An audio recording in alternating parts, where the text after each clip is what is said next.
हर हर महादेव। मैं प्रोफेसर पंकज मिश्रा आपको BBA same 3 का एक सब्जेक्ट ईबीसीजी पढ़ाऊंगा।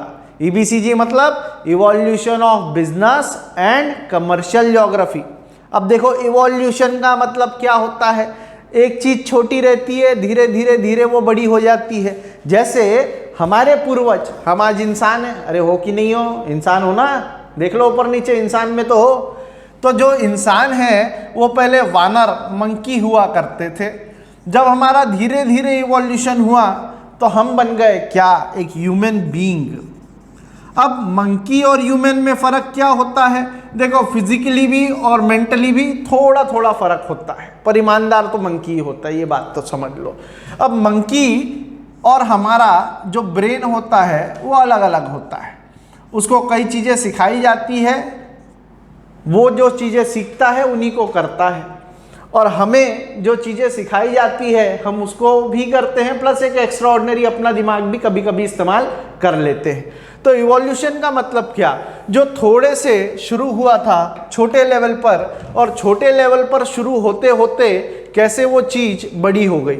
लाइक कोरोना की बीमारी शुरू कहाँ हुई थी? वुहान में, चाइना में, एक छोटे से शहर में, चाइना में शुरू हुई थी, पर वो बढ़ते बढ़ते बढ़ते आज पूरे वर्ल्ड में फैल चुकी है। This is called as evolution. दूसरा, बिजनेस। नाउ बिजनेस क्या होता है? देखो बेटा, अब मैं बहुत बार लोगों से पूछता हूँ, तुम बीबीए पढ़ रहे हो, बीबीए का फुल फॉर्म क्या है? तो बैचलर ऑफ बिजनेस एडमिनिस्ट्रेशन। उसके बाद पूछो भैया इसके बाद क्या करोगे? तो बोलेंगे हम एमबीए करेंगे सर। इसके बाद मास्टर ऑफ बिजनेस एडमिनिस्ट्रेशन, ठीक है, ये भी हो गया। फिर उसके बाद पूछा इसके बाद क्या करेंगे? तो बोलते सर इसके बाद हम जॉब करेंगे। क्या करेंगे? जॉब करेंगे। अब मेरे को ये नहीं समझता, ये बैचलर ऑफ बिजनेस एडमिनिस्ट्रेशन ये बिजनेस सिखाता है, मास्टर ऑफ बिजनेस एडमिनिस्ट्रेशन ये भी बिजनेस सिखाता है, तो तुम जॉब में कैसे जाते हो? ठीक है, अब जिसकी जैसी सोच वो वैसा चले। तो बिजनेस क्या होता है? Business is the concept of commerce.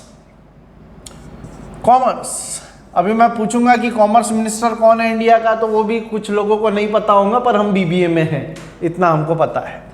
तो कॉमर्स के अंडर में जितनी भी एक्टिविटीज होती हैं, जितनी भी एक्टिविटीज होती है उनको हम बोलते हैं इकोनॉमिक एक्टिविटीज। ठीक है, अब इन इकोनॉमिक एक्टिविटीज में होता क्या है? Buying and selling of what? Of goods and services. यही चीजें हैं जो बनाई जाती है और बेची जाती है।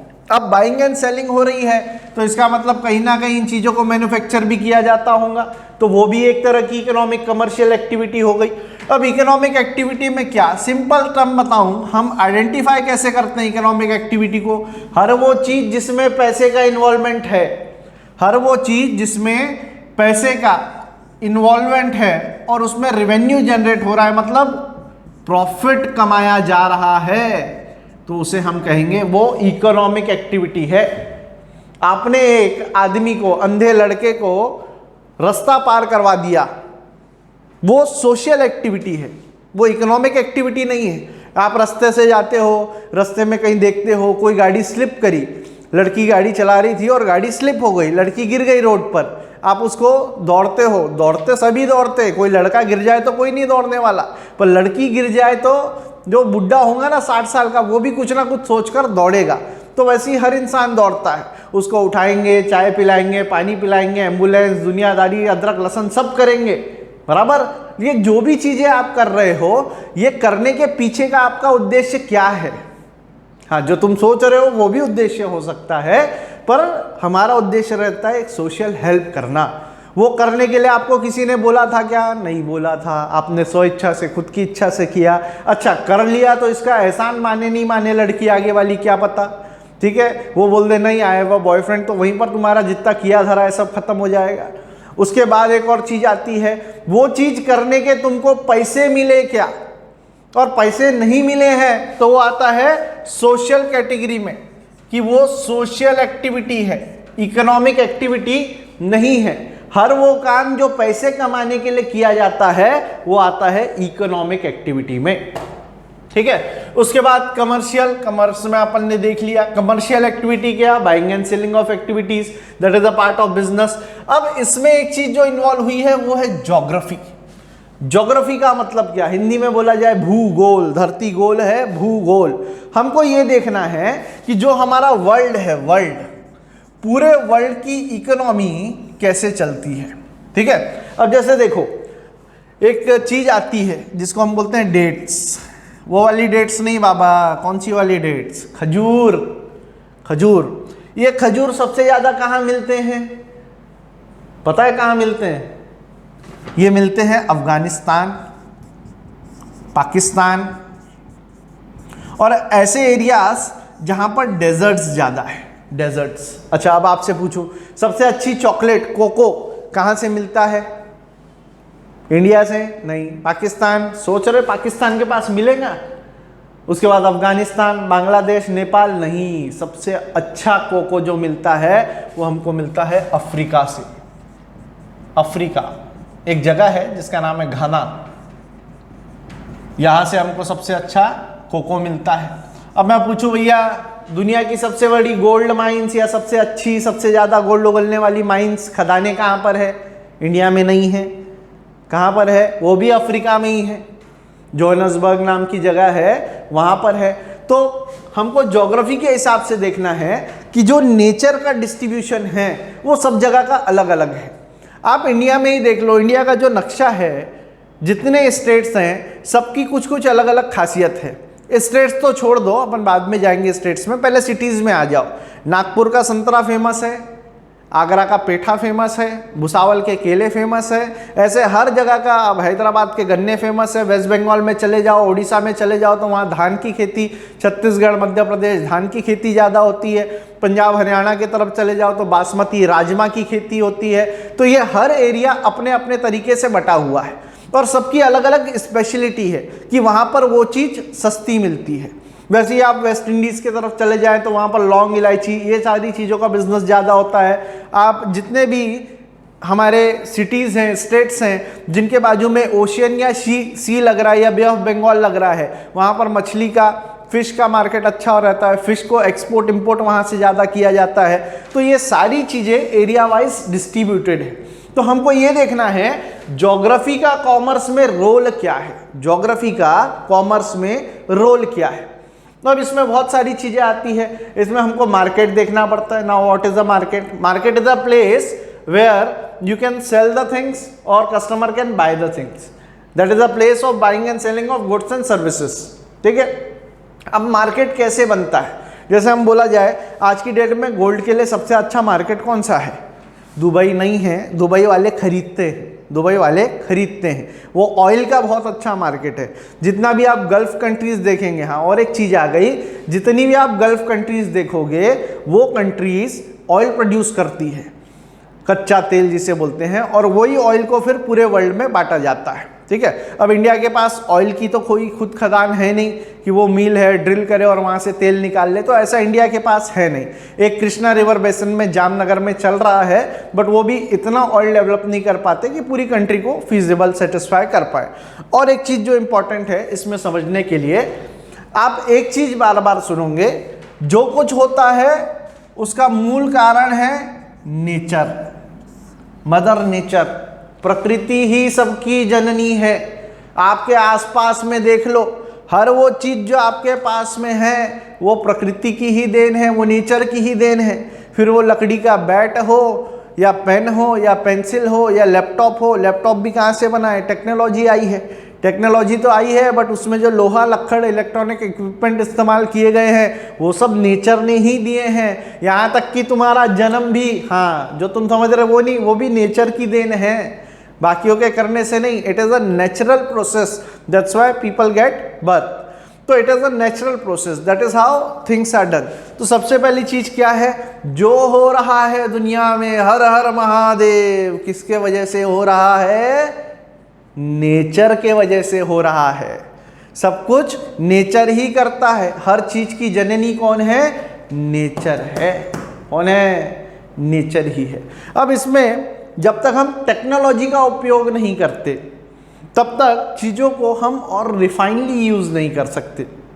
आज धीरे धीरे टेक्नोलॉजी डेवलप हो रही है तो धीरे धीरे इंसान भी उतना एजुकेटेड होता जा रहा है। देखिए मोबाइल का इवोल्यूशन देखते हैं, फ़ोन कैसे आया। एक फ़ोन आया, पहले लैंडलाइन हुआ करता था, रिंग वाला, उसको टिक टिक टिक टिक घुमाओ, उसके बाद में फ़ोन लगता, बात होती, वो सब चलता था। उसके बाद मोबाइल फ़ोन जनरेट हुआ। मोबाइल फ़ोन आया तो पहले 1-1 किलो के फ़ोन आते थे, कोई कैमरा नहीं, कोई रेडियो नहीं, कुछ नहीं। कॉल करने के 32-33 रुपये और फ़ोन उठाने के 30 रुपये लगते थे। अब धीरे धीरे टेक्नोलॉजी और एडवांस होती गई, टेक्नोलॉजी एडवांस हुई तो सबसे पहली चीज़ जो मोबाइल फ़ोन में आई वो थी FM, रेडियो। रेडियो के बाद में धीरे धीरे उसमें कैमरा लगा और आज की डेट में तो तुम अच्छा बुरा काला नीला सब कुछ अच्छे से देख सकते हो, जो देखते भी होंगे। रात को तो सारा समय उसी में स्पेंड होता है। तो मदर नेचर को हेल्प किसकी मिली? टेक्नोलॉजी की। सबसे पहली चीज ये, अब टेक्नोलॉजी की मदद तो मिली पर टेक्नोलॉजी डेवलप करने का भी किसी ने काम किया। इंडिया ने टेक्नोलॉजी को डेवलप करने का काम नहीं किया, टेक्नोलॉजी को यूज करने का काम किया। ठीक है, तो जो भी टेक्नोलॉजी बेसिकली डेवलप हुई ये अदर कंट्रीज ने डेवलप की। अब वो बातें कई सारी चलती है कि हवाई जहाज़ में एरोप्लेन उसने बनाया था, राइट ब्रदर्स का नाम नहीं था, वो बहुत सारी चीज़ें चलती रहती है। तो सबसे पहले हमको नेचर और टेक्नोलॉजी को समझना है। उसके बाद धीरे धीरे इवोल्यूशन कैसे होता गया, टेक्नोलॉजी एक जगह से, जैसे अभी बताया चाइना का कोरोना वायरस चाइना में पैदा हुआ और चाइना से पैदा होते होते होते होते आज इधर नागपुर में भी आ गया है, हमारे कोने में छोटे से शहर में छोटी सी गली में भी पहुंच गया है। तो सोचो उसका सर्कुलेशन कितना फास्ट है, स्पेक्यूलेशन कितना जल्दी हो रहा है। वैसे ही टेक्नोलॉजी डेवलप हुई एक कंट्री में और डेवलप होने के बाद में धीरे धीरे कहाँ पहुँच गई, आज हमारे हाथ में पहुँच गई है। आज हम जो चाहे वो कर सकते हैं। आज का समय और पहले का समय दोनों में बहुत डिफरेंस है। अगर मैं अपनी बात करूं तो मेरे समय में अगर किसी से कोई बात करना है तो उस समय ऐसा 24 घंटे फ्री वाला कॉलिंग नहीं था कि महीने भर का या 3 महीने का पैक डलवा लिया और लगे रहो, दिन में रात में कभी भी लगे रहो। वो समय ऐसा था कि रात के 11 बजे हम घड़ी देखते थे, घड़ी देखने के बाद में हमको पता लगता था हाँ भाई अब रात के 11 से सुबह के 6 बजे तक फ्री कॉलिंग है, तभी हम अपनी गर्लफ्रेंड से बात कर पाते थे। आज के समय में क्या है, जब चाहे तब उठा लो फोन।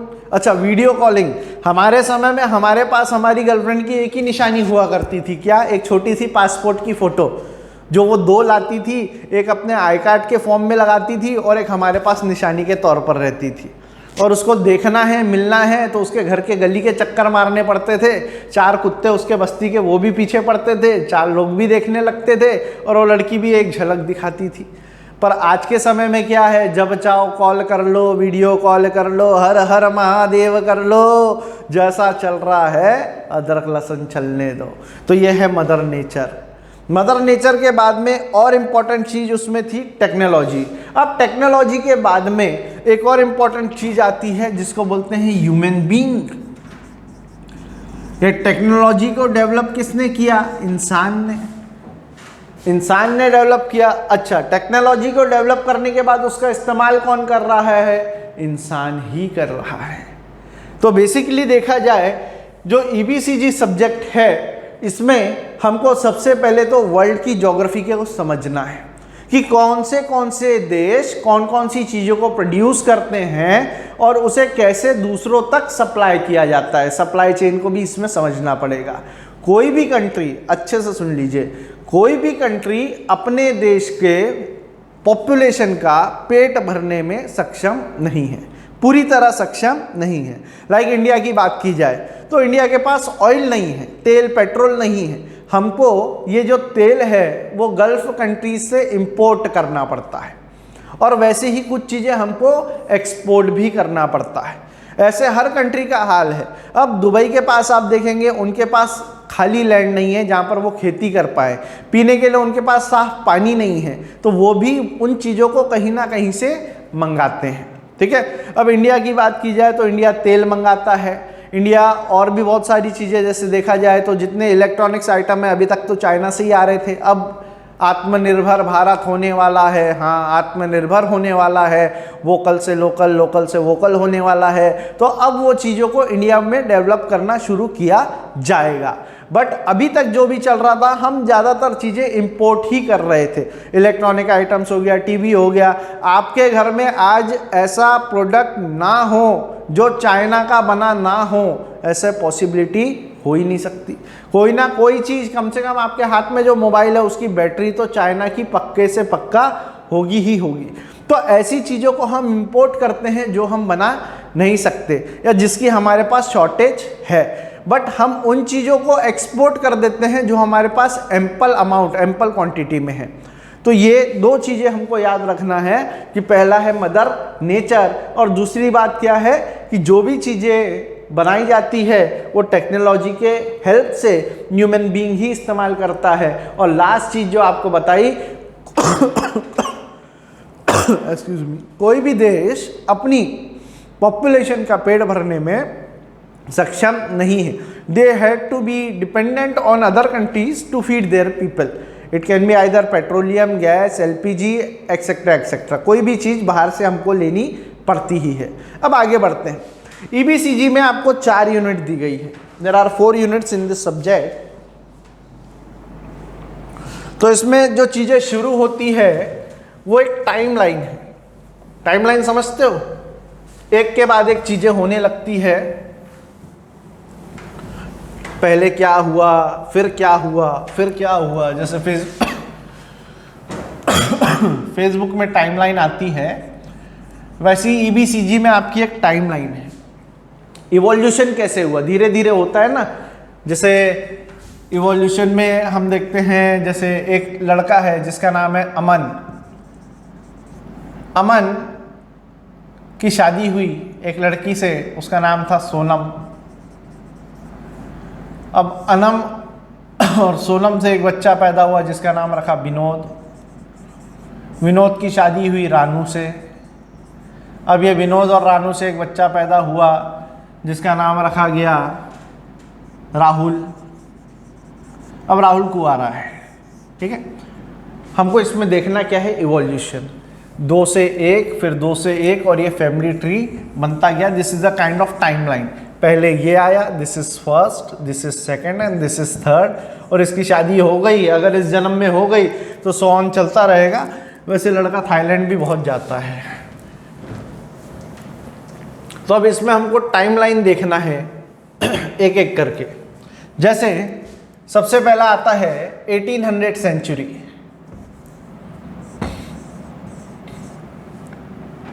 1800 टू 1850। इसमें हमको देखना है इंडस्ट्रियल रिवॉल्यूशन।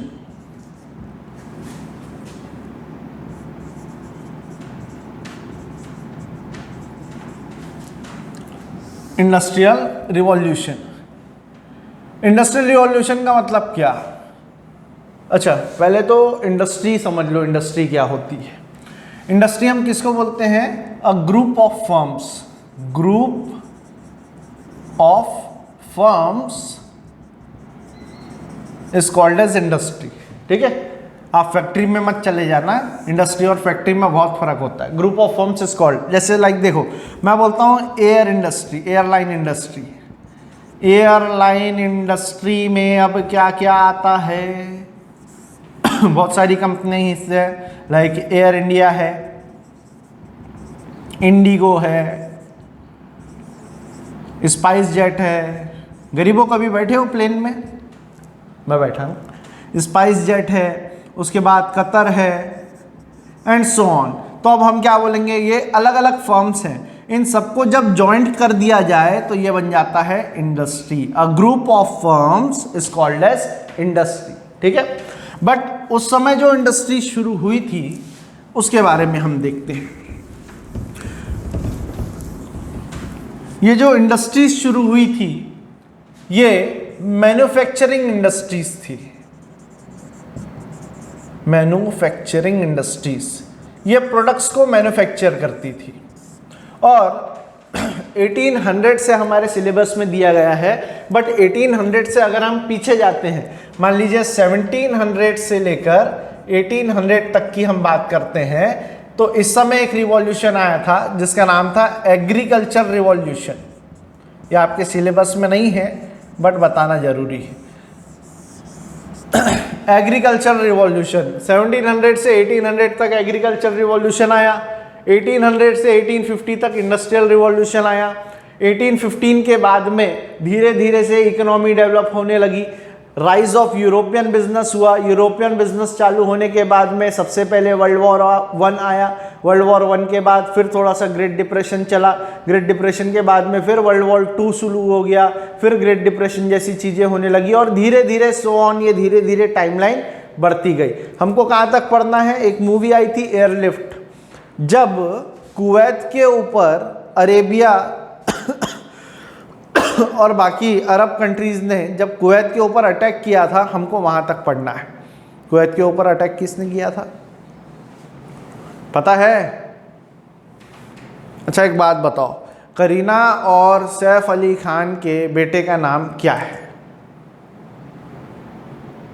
तैमूर है? अच्छा तैमूर है। अब बताओ मेरे को, इंडिया का कॉमर्स मिनिस्टर कौन है? नहीं पता? चलो इंडिया का डिफेंस मिनिस्टर कौन है? Who is the president of India? हाँ ठीक है, थोड़ा सही जा रहे हो। Okay, what is the capital of India? नहीं पता। ओके ठीक है, इट्स दिल्ली। अच्छा, which city was the capital of India before independence at British era? अंग्रेजों के समय में कौन सी कंट्री, कौन सा सिटी इंडिया का कैपिटल हुआ करता था? Okay, which is the longest river in India? It's Ganga. Okay, which is the broadest river in India? Brahmaputra, Brahmaputra. Okay, which river is originated from India and it flow towards Pakistan? ठीक है, आएगा? नहीं आ रहा ना, धीरे धीरे आएगा आएगा। जैसे रोडवेज होते हैं, है ना, वैसे ही वाटरवेज भी होते हैं। जैसे रोडवेज का नंबर होता है ना, नेशनल हाईवे 21, 22, वैसे ही वाटरवेज के भी 21, 22 ऐसे नंबर होते हैं। तो ये सारी चीज़ें धीरे धीरे आने लगेगी, पढ़ाएंगे ना, इसी में पढ़ाएंगे। अच्छा, एशिया की सबसे बड़ी नदी, एशिया की, हाँ आई करेक्ट, एशिया की सबसे बड़ी नदी कौन सी है? नहीं। वर्ल्ड की सबसे बड़ी नदी कौन सी है?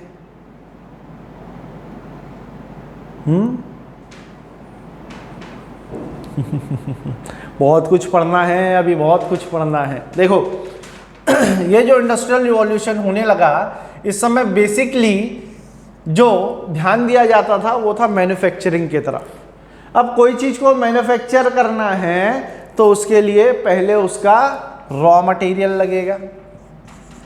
रॉ मटेरियल तो लगेगा ही लगेगा, रॉ मटेरियल के साथ में और क्या लगेगा? मशीन लगेगी। मशीन लगेगी तो मशीन को चलाने वाला भी कोई होना, तो उसके लिए मैन लगेगा।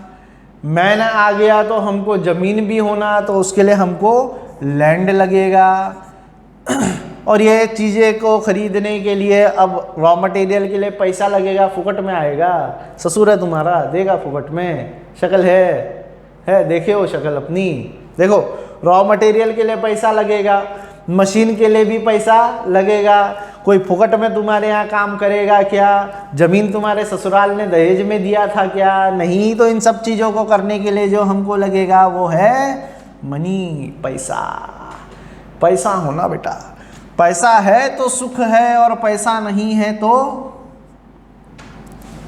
सुख नहीं है, ऐसा लोग कहते हैं। शांति।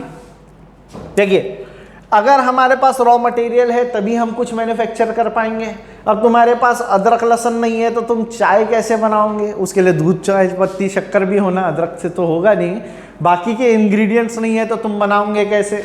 रॉ मटेरियल, मशीन भी होना। तो ये ऐसी चीज़ें हैं जो अपने को हर चीज़ को प्रोड्यूस करने में लगती है और हर चीज़ का एक प्रॉपर प्रोसेस होता है। ठीक है, अब देखो, रॉ मटेरियल होना, क्योंकि हमको रॉ मटेरियल को फिनिश प्रोडक्ट में कन्वर्ट करना है।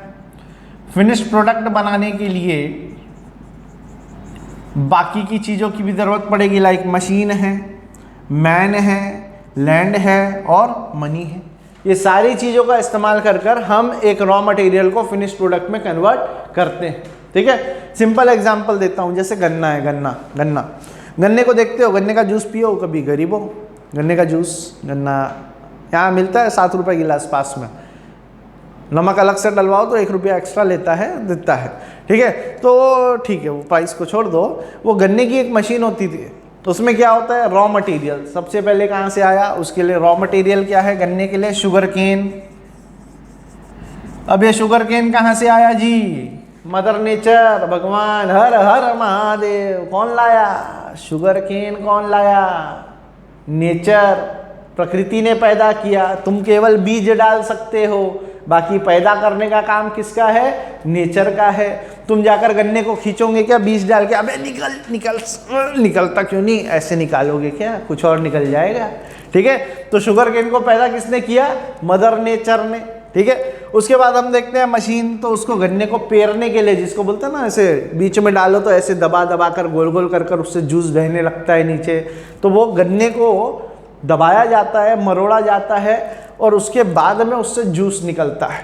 तो ये गन्ना है आपका रॉ मटेरियल। यूज़ किसको किया, मशीन को, और मशीन को यूज़ करने के बाद में जो जूस निकला, जूस है आपका फिनिश गुड। ठीक है, इस्तेमाल सारी चीज़ों की हुआ। शुगर केन खरीदने के लिए पैसा लगा, ठीक है। अब वो गन्ने को पेरने के लिए आपको मशीन की ज़रूरत पड़ी, पर वो मशीन में गन्ना डाला किसने, कोई ना कोई इंसान ने डाला होगा। अच्छा, ये सारी चीज़ें हवा में तो नहीं हो रही होंगी, मशीन को हवा में तो नहीं खड़ा कर दिया होगा, ले खड़े हो जाओ और उसमें डाल दिया होगा, उसके लिए लैंड भी लगा होगा, ज़मीन की भी ज़रूरत पड़ी होगी। तो ये सारी चीज़ों का इस्तेमाल कर कर हम कोई चीज़ को मैन्युफैक्चर करते हैं। अब आगे बढ़ते हैं। देखो, जो चीज़ पहले मैं तुमको बताता था, मदर नेचर ही सबकी जननी है, तो देखो मदर नेचर की रॉ मटेरियल कहाँ से आया, शुगर केन कहाँ से आया जी, नेचर ने ही पैदा किया। उसके बाद मशीन, मशीन काय की बनती है, लोहे की। लोहा कहाँ से आया, कहाँ से आया, अरे लोहा आता कहाँ से, झाड़ पे उगता है, खदान होती है, खदान, खदान भी कहाँ होती है, nature, again it is given by earth. Then man, तुम्हारी प्रकृति, तुम कहाँ से पैदा हुए,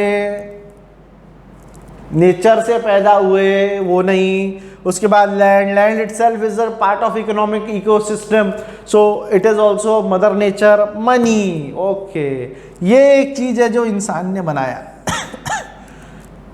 पैसा, ठीक है, ये एक चीज है जिसको इंसान ने बनाया, पर इसका उद्देश्य क्या है बेटा, ये भी समझो। देखो, तुम इन चीज़ों को बेचोगे, नेचर की चीज़ों को उपयोग कर कर खरीदते हो या बेचते हो, तभी तुमको पैसा मिलता है। अब मैं तुमको पढ़ा रहा हूँ, मुझे पैदा किसने किया, हाँ माँ बाप ने किया, बट नेचर के वजह से मैं पैदा हुआ। It is a natural phenomena that when 2 person unite together and तब जाकर एक बच्चा पैदा होता है। तो वैसा ही है कि कुछ चीज़ों को हम मिलाकर बेच देते हैं तो उस चीज़ से हमको पैसे मिलते हैं। तो ये मदर नेचर के ही प्रोडक्ट्स हैं जिनको हम बनाते हैं, बेचते हैं, उसके बाद में हमको पैसा मिलता है, ठीक है। तो इसमें कई सारे ऑथर्स आएंगे, कई सारी थ्योरीज आएंगी जो हमको पढ़ना है, जिससे हमको धीरे धीरे कॉन्सेप्ट नेचर के भी क्लियर होते जाएंगे। और कुछ, अब there is a fight between nature and technology, ये दोनों आपस में झगड़ते हैं। नेचर बोलता है मैं बनाता नहीं तो तू लेता कैसे, बराबर, और टेक्नोलॉजी बोलती है मैं नहीं होता तो तेरा यूज़ क्या था। इन दोनों की सास बहू की झगड़ा लड़ाई चलती ही रहती है, कभी नेचर आगे बढ़ती है, कभी टेक्नोलॉजी आगे बढ़ती है। बट अब ऑथर्स ने अलग अलग तरीके से डिफाइन किया, एक को बोला पॉसिबिलिज्म, दैट इज पॉसिबिलिटी, और एक है डिटर्मिनिज्म। अब ये पॉसिबिलिज्म और डिटर्मिनिज्म क्या होता है, हम पहले से ही डिटरमाइन कर लेते हैं कि ये ऐसा है तो वैसा। डिटरमाइन का मतलब होता है अनुमान लगाना, पहले से ही डिटरमाइन कर लेना। जैसे मेरे पिताजी पुलिस में हैं तो लोगों ने अनुमान लगा लिया कि इनका लड़का भी बड़ा होकर पुलिस में ही जाएगा, ये अनुमान है, ठीक है। मैंने अपनी कास्ट की लड़की से ही शादी किया तो अनुमान क्या लगता है, इसके होने वाले बच्चे भी अरेंज मैरिज ही करेंगे, ठीक है। या मान लीजिए मेरे बड़े भाई ने किसी को भगा लिया था, कोई लड़की को भगाकर शादी कर लिया था, हाँ मतलब कर लिया था मान लो, तो क्या सोचेंगे लोग, बड़ा वाला भागा है, छोटा वाला क्या करेगा, ये भी भगा कर ही लाएगा। तो कॉन्सेप्ट को समझो, that is called as determinism. उसको बोलते हैं पहले से हम डिटरमाइन कर ले, बराबर। जैसे छोटा सा एग्जांपल लेते हैं, एक गाड़ी पर ध्यान से सुनो मेरी बात, एक गाड़ी पर एक लड़का मुंह पर कपड़ा बांध के जा रहा है, उसके पीछे एक लड़की बैठी है जो मुंह पर कपड़ा बांधी है, हाथ में ग्लव्स, जितना अदरक लहसुन अपने आप को पूरा घाघरा पहनकर सवार कर बैठी हुई है। अब उसको देखकर पहला इंस्टेंस क्या आएगा, क्या वो दोनों माँ बेटे हैं, क्या वो दोनों भाई बहन हैं? हाँ, जो तुम सोच रहे हो वही आएगा। This is called as determinism, कि पहले से ही डिटरमाइन कर लेना। और दूसरा होता है पॉसिबिलिज्म। पॉसिबिलिज्म का मतलब क्या होता है, जैसा तुम सोच रहे हो वैसा नहीं, हो सकता है कि ये वो ना हो जो तुम सोच रहे हो। एक लड़का और लड़की बैठे हैं, हो सकता है उसने भले मुंह पर कपड़ा बांध कर रखी है पर वो उसकी बहन है या उसकी माँ है या उसकी बुआ है। This is called as possibilism, ठीक है। अब जैसे देखो, जहां पर एक रीजन है जिसको बोलते हैं north pole tundra region, it is the coldest region in the world, वहां पर हमेशा ठंड रहती है। तो वहां पर नेचर बोलता है कि यहाँ पर तुम कोई भी चीज को पैदा नहीं कर सकते, यहाँ पर तुम कोई खेती नहीं कर सकते, घास नहीं उगा सकते, कुछ नहीं कर सकते। ये हो गया डिटर्मिनिज्म। बट पॉसिबिलिज्म क्या बोलता है, टेक्नोलॉजी का अगर उपयोग किया जाए तो टेक्नोलॉजी के यूज से हम यहाँ पर भी घास पैदा कर सकते हैं, ठीक है। तो ये कॉन्सेप्ट है ईबीसीजी का। अब ये टाइमलाइन जो शुरू हो रही है 1700 से 1800 से, ये धीरे धीरे आगे बढ़ती जाएगी और ये जाएगी कहाँ तक, हमको पढ़ना है 2005 तक, till the death of Saddam Hussein, हमको वहाँ तक पढ़ना है। So this is how your EBCG will go on, ठीक है। ये बेसिक लेक्चर था जिसमें आपको कॉन्सेप्ट समझ में आ जाए कि हमको एक्चुअल में पढ़ना क्या है, ठीक है। इसमें ज़्यादातर चीज़ें ज्योग्राफी से रिलेटेड है, तो industrial regions of the world, and we need to continue with the commercial and business activity as well, like which country produces the most number of products in which they are rich with their raw material. So these are the concepts we need to understand. So thank you for the day. We'll continue in the next lecture. Thank you.